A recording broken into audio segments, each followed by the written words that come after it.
우리는 이번 주일을 이제 부활주일로 준비를 하면서 이번 한 주의 묵상의 내용이 주님의 불꽃 같은 공생애의 마지막 절정을 향해서 지금 달려가고 있음을 볼 수 있습니다.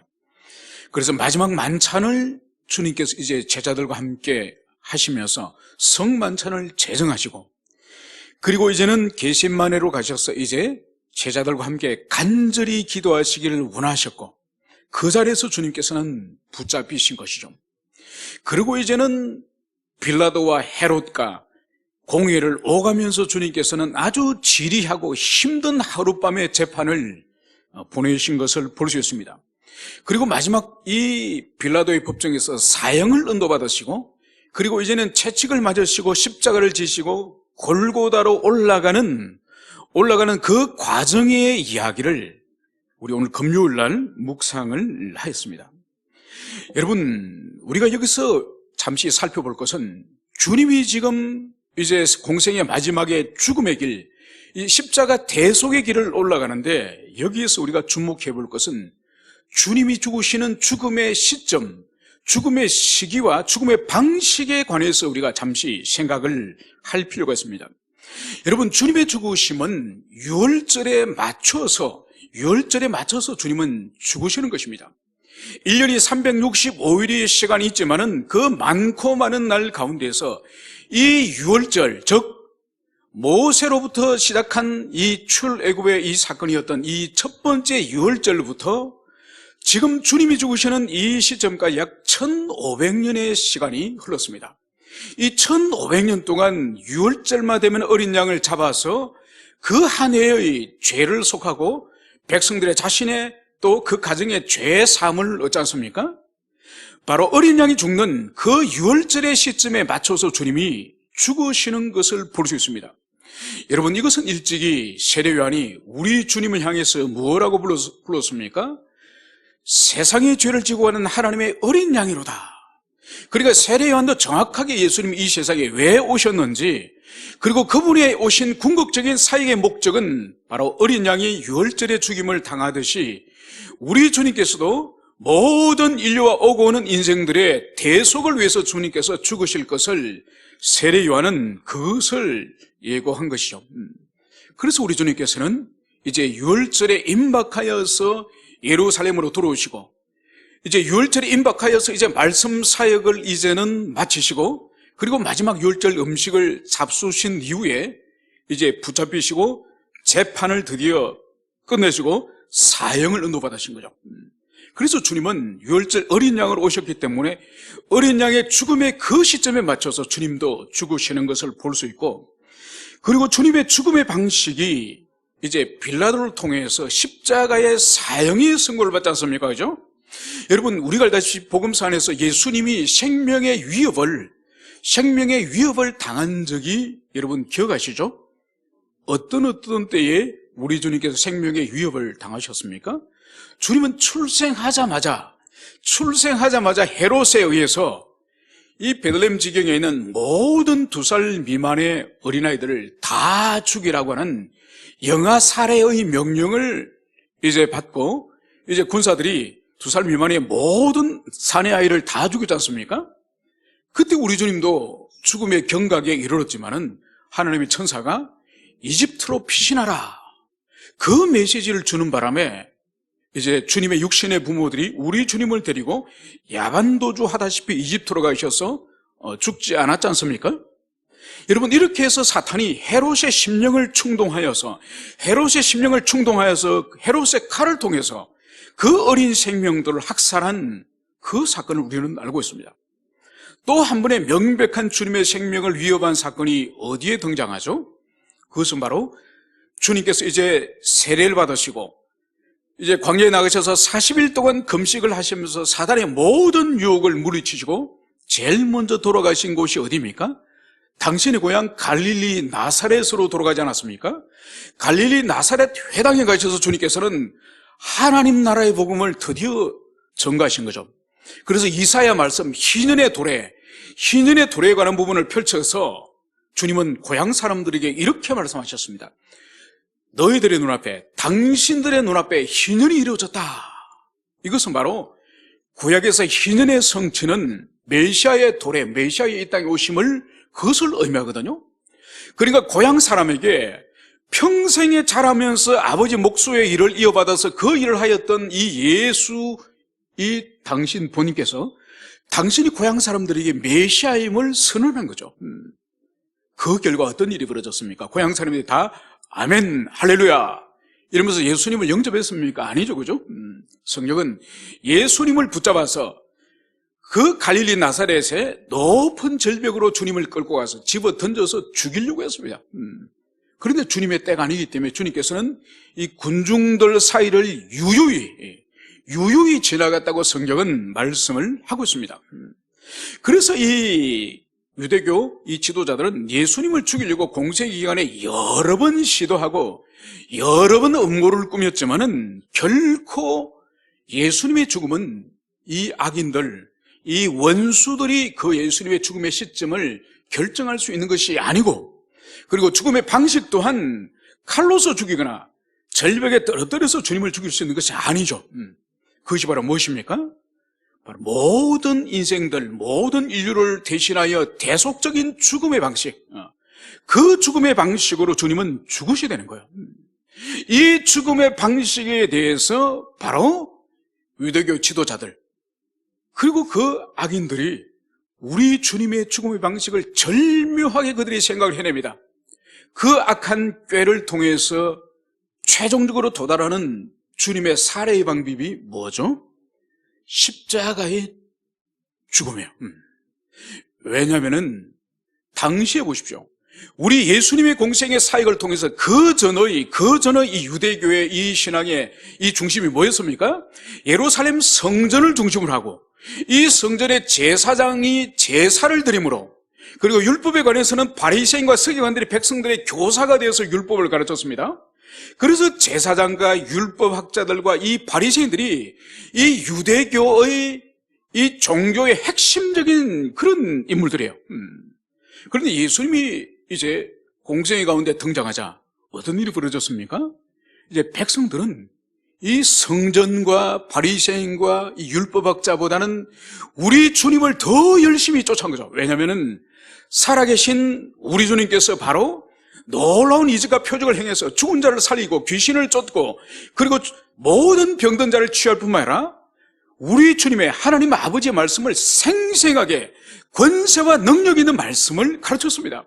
바리새인과 율법학자들이 가르치는 말씀과는 전혀 다른 살아있는 권세와 능력으로서 그 말씀이 선포될 때에 말씀 앞에서 귀신이 떠나가고 말씀 앞에서 영혼들이 꼬꾸라지는 그 엄청난 일들이 이 주님의 권능의 말씀에 일어나거든요. 그러니까 가장 위협을, 이 종교적인 헤게몬을 쥐고 있던 사람들 중에서 위협을 느낀 사람이 바로 이 제사장, 바리새인, 서기관들이 자신들의 이제 생업이자 자신들이 해왔던 이 유대인들의 이 종교적인 이 권력, 이 종교 권력의 심각한 위기를 느낀 거죠. 그래서 반드시 예수를 죽여야 되겠다. 그래서 이 예수를 반드시 죽일 뿐만 아니라 지금까지 3년 동안 예수 그리스도를 통해서 이 팔레스타인 지방, 이 지방에 일어났던 이 메시아 운동, 이 왕성한 메시아 운동. 여러분, 우리 교회는 아주 보잘것없는 작은 교회지 않습니까? 그죠? 여러분, 예수님은 말씀 사역을 하면은 광야에서 5,000명을 먹였다고, 남자만 5,000명을 먹였다고 그러지 않습니까? 그죠? 그러니까 여자와 어린아이를 카운트를 하면은 최소한 2만 명은 모여 있다고 봅니다. 여러분, 우리는 지금 2000년이 지났지만은 우리는 지금 20명도 예배를 못 드립니다. 그런데 우리 예수님은 2000년 전에 이미 2만 명, 3만 명으로 말씀 사역을 한 거예요. 여러분, 그 좁은 이 팔레스타인에서 2만 명, 3만 명이 모이는 집회를 했다고 칩시다. 바리새인과 서기관과 제사장이 느끼는 이 위협, 자신의 헤게모니, 이 종교적 헤게모니가 흔들리는 거예요. 그래서 예수님을 죽이기는 죽이되 그냥 죽여서는 안 되는 거예요. 왜냐? 다시는 예수 운동이 일어나지 않게 하는 방법, 예수가 그리스도와 메시아가 절대로 아니라고 하는 방식으로서 죽여야 되는 거예요. 그것이 바로 뭐냐? 신명기 21장 23절에 나무에 달려 죽은 자는 하나님의 저주받는 자라. 그래서 주님을 그리스도가 아닌 하나님의 저주받은 자로 낙인을 찍어서 죽게 되는 거예요. 그래 지금까지 주님을 따랐던 모든 사람들이 자신이 그리스도를 따른 것이 아니라 하나님의 저주받은 자를 따라다녔다는 것을 알고 오히려 주님을 따른 것을 수치로 여기며 부끄럽게 여기며 다시는 예수를 쫓지 않도록 하기 위해서 이 바리새인과 제사장이 구안해낸 것이 예수의 죽음을 로마에게 맡기자.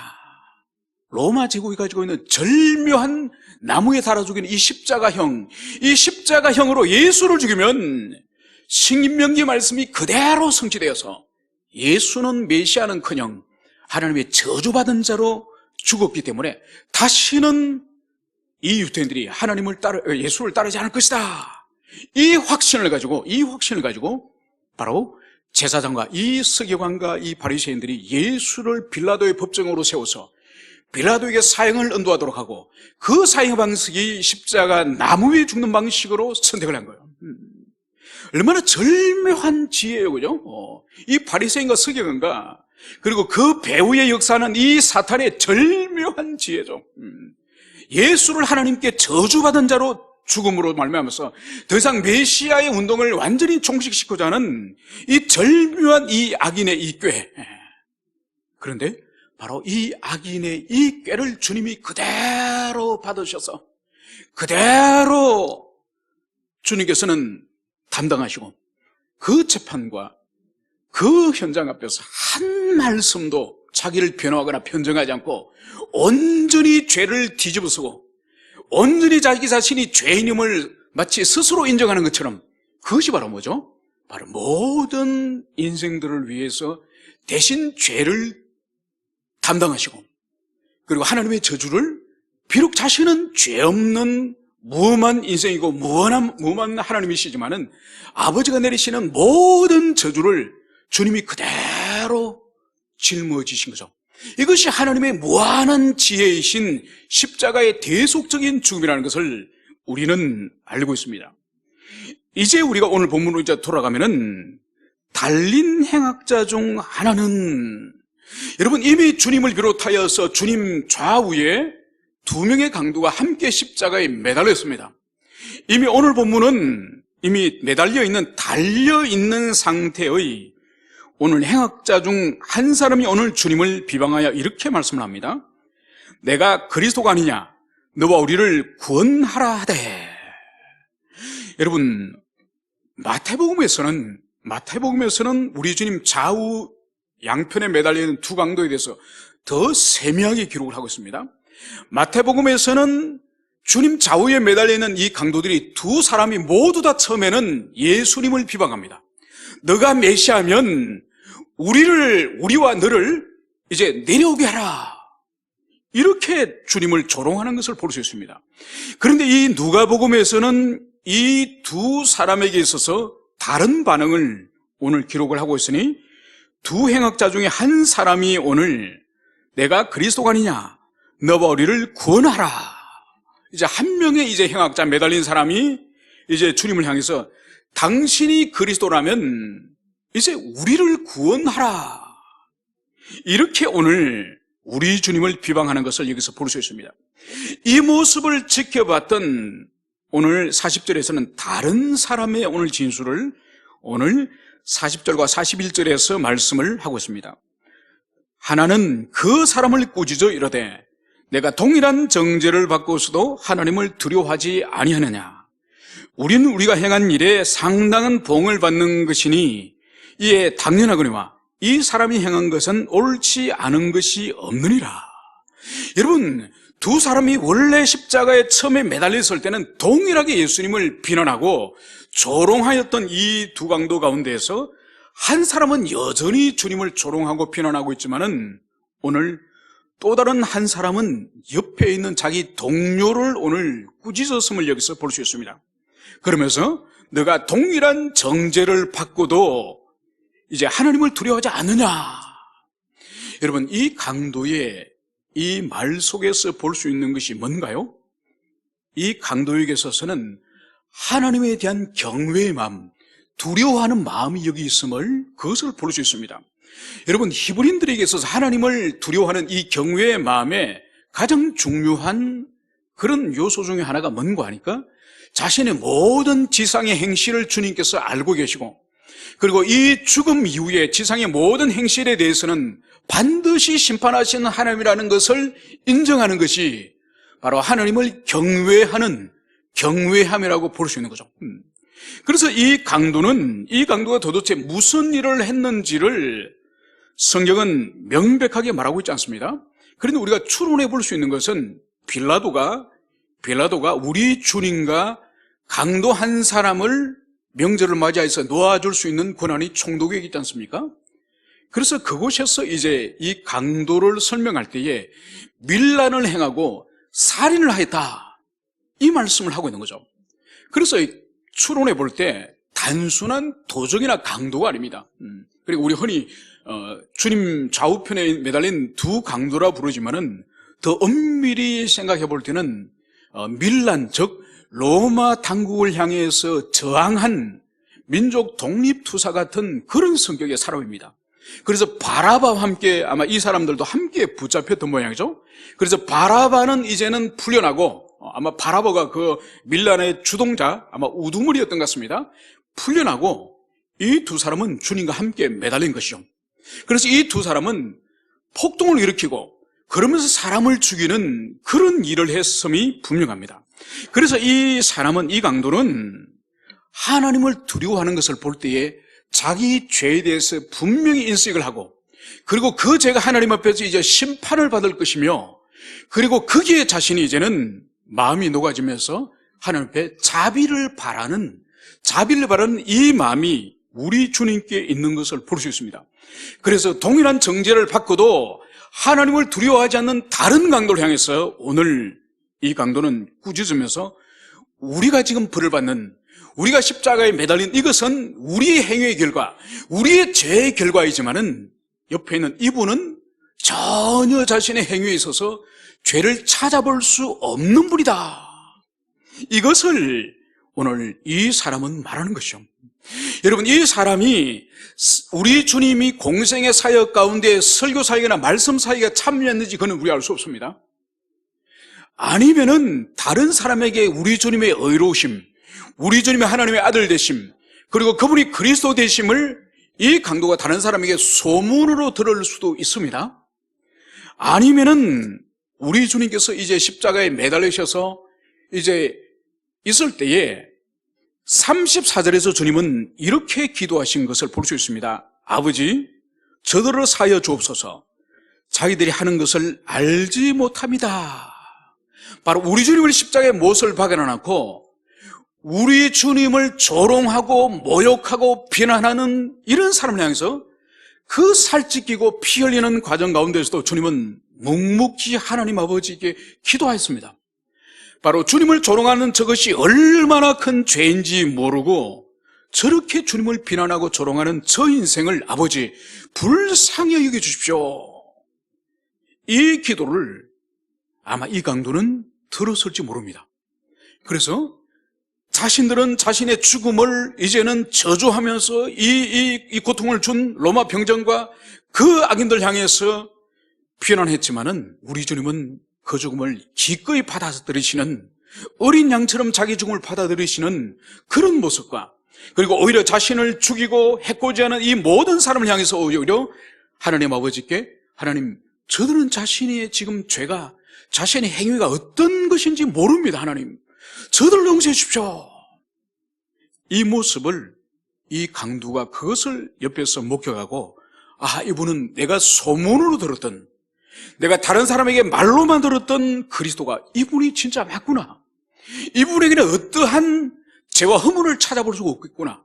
심지어 자기를 죽이고 있는 사람을 향해서도 용서를 아버지께 바라는 이런 사람이구나. 이것을 이 사람은 그것을 깨달은 거예요. 그래서 오늘 이 사람은 우리 주님께 이렇게 말씀을 하시는 거죠. 42절에 예수여, 당신의 나라 임하실 때에 나를 기억하소서. 여러분, 이 사람은 놀라운 그런 믿음을 가지고 있지 않습니까? 지금까지 여러분, 바리새인과 서기관과 이스라엘 백성들이 얼마나 많은 사람들이 우리 주님께서 친히 말씀 선포하시는, 친히 기적을 행하시는, 표적을 행하시는 많은 것을 목격하였지만은 그들 가운데 많은 사람들이 믿음을 가지지 못하고 여전히 주님을 향한 적개감을 가진 사람이 얼마나 많았습니까? 여러분, 그래서 주님의 말씀을 많이 듣고 많이 배우고 신앙생활을 오래 했다고 그 사람이 주님을 인격적으로 만나거나 회심하거나 영적으로 유리한 위치에 있지 않다는 것을 여기서 보여주는 거예요. 평생 동안 밀란을 행하고 살인을 행하고 악인의 노릇을 하였지만은 이 사람이 지금 십자가에 달린 지 어느 정도 시간이 지났는지 우리가 알 수 없지만은 자기 생의 마지막 날에 주님 곁에서 십자가에 달려서 죽는 이 일을 통해서 오늘 자기 자신이 주님의 심판대 앞에 있고 그리고 죽음 이후에 하나님의 나라가 있다는 것을 이 악인은 그 짧은 시간 안에 그 영혼 안에 큰 회심의 역사가 일어난 거예요. 여러분, 이런 일이 우리에게도 일어나야 되고 이 시대 많은 하나님을 모르는 사람들에게도 이런 일이 일어나야 되는 거예요. 얼마나 교회 안에 오늘날 껍데기만을 가지고 신앙생활하는 사람들 얼마나 많습니까? 경건의 능력이 없지 않습니까? 경건의 능력이. 원래 하나님께서 세상에 교회를 세우신 것은 이 세상에 세우신 교회를 통해서 교회 안에 있는 경건의 능력과 이 거룩의 능력이 세상을 흘러들어가서 복음 선포와 세상을 흘러들어가서 바로 교회로부터 시작된 이 거룩한 이 능력이 세상을 변화시키고 세상에 하나님의 살아계심을 드러내는 이 일을 하도록 하기 위해서 하나님께서 세상 한가운데 교회를 세우셨는데 여러분, 이 능력을 다 잃어버린 거죠. 다 잃어버려서 이제는 세상을 향해서 교회에서 경건의 능력이 흘러가기를 원하는 오히려 세상의 강력한 인본주의, 세속주의의 영향력이 이 파고가 오히려 교회 울타리를 넘어서 교회 속으로 이제 밀려 들어오도록 그것을 막아내지를 못하는 영적 무기력 가운데 여러분, 이것이 오늘날 교회 시대예요. 그래서 세상을 변화시키는커녕 세상을 성교하기는커녕 자기 영혼도 지키지 못하고 교회도 스스로 지키지 못하는 이 영적인 무기력 가운데 있는 이것이 오늘날 교회 시대인 것을 여기서 볼 수 있습니다. 바로 예수여 당신의 나라 임할 때에 나를 기억하소서. 이 말씀 앞에서 오늘 주님의 말씀이 뭔가요? 내가 진실로 내게 이르노니 오늘 내가 나와 함께 낙원이 있으리라. 바로 주님께서는 이 죄인에게 회개하라. 내가 몇 명을 죽였느냐? 얼마나 방화를 하였느냐? 무엇을 약탈했냐? 여러분, 주님 그거 말씀하지 않으셨어요. 말씀하지 않으셨고 묵묵히 십자가 위에서 자기를 죽이는 그 악인들 향해서도 용서하시고 그들 위해서 기도하시고 그리고 자신이 이제 사형을 받기까지 그 재판받는 과정에서 채찍과 매를 맞으시고 수욕을 당하는 모든 모욕 가운데서도 저항하지 않으시고 그 죽음과 모욕을 묵묵히 받아들이시는 이 삶의 모습을 보시고 이 한편의 이 강도는 그대로 주님의 주님 되심, 그분이 참된 그리스도 되심, 이것을 그대로 받아들이시고 자기 영혼을 우리 주님께 맡기고 바로 자신이 하나님 나라에 이제 이 주님께 자신을 맡기고 의뢰하였던 것을 여기서 볼 수 있습니다. 여러분, 이제 말씀을 정리하고자 합니다. 여러분, 진리와 함께 우리 그리스도인의 거룩한 삶, 하나님이 함께 하시는 이 삶을 살아갈 때에 가장 강력한 선교적 존재가 되는 거죠.